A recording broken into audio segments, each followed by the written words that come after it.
പിന്നെ നമ്മുടെ നാട്ടിലൊക്കെ ഉണ്ടാവും പഴയ സാധനങ്ങളോട് താല്പര്യമുള്ള ഒരുപാട് ആളുകൾ. പഴയ റേഡിയോ, പഴയ വാഹനങ്ങൾ എനിക്കും ഭയങ്കര ഇഷ്ടമാണ്. ആ ഒരു ഡിസൈനൊന്നും ഇപ്പോൾ ഇറങ്ങുന്നില്ല, അതുകൊണ്ടായിരിക്കാം. ഒരു വിൻറ്റേജ് ഐറ്റംസ്.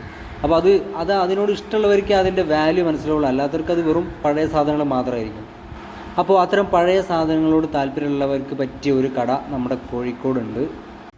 അപ്പോൾ ഇവിടെ എന്തൊക്കെയാണ് ഉള്ളതെന്ന് ചോദിച്ചു കഴിഞ്ഞാൽ ഗ്രാമഫോൺ 1, 2, 3 എന്നല്ല, ഒരുപാട് ഗ്രാമഫോൺ. അത് നല്ല വൃത്തിയുള്ള ഗ്രാമഫോൺ കേട്ടോ. ഒന്ന് പോളിഷ് ചെയ്തെടുത്ത് കഴിഞ്ഞാൽ പുതിയതായിട്ട് ഉള്ള സാധനങ്ങൾ, വർക്കിംഗ് കണ്ടീഷനുള്ള സാധനങ്ങൾ ഉണ്ടെന്നാണ് എനിക്ക് മനസ്സിലായത്. പിന്നെ അതേപോലെ എന്തൊക്കെയോ പഴയ സാധനങ്ങൾ, വിൻറ്റേജിൽപ്പെട്ട ഒരുപാട് സാധനങ്ങൾ, റേഡിയോസ്, പലതരം റേഡിയോസ്. പണ്ടൊക്കെ ഉണ്ടായിരുന്ന റേഡിയോസിലെന്തോ മെർക്കുറി അങ്ങനെ എന്തോ ഒരു സാധനം ഉണ്ട്, അതിന് ഭയങ്കര വിലയാണെന്ന് പറഞ്ഞിട്ട് ഒരുപാട് ആൾ തിരഞ്ഞെടുത്തിരുന്നു. അതൊന്നും ഇതിലുണ്ടോയെന്ന് അറിയില്ല. അപ്പോൾ അതുപോലെ ഒരുപാട് റേഡിയോസും കാര്യങ്ങളും. അതേപോലെ തന്നെ ടെലിഫോൺ, ആ പണ്ടത്തെ ടെലിഫോൺ ഉണ്ടല്ലോ, ഇങ്ങനെ കുത്തി കറക്കി വിളിക്കണേ.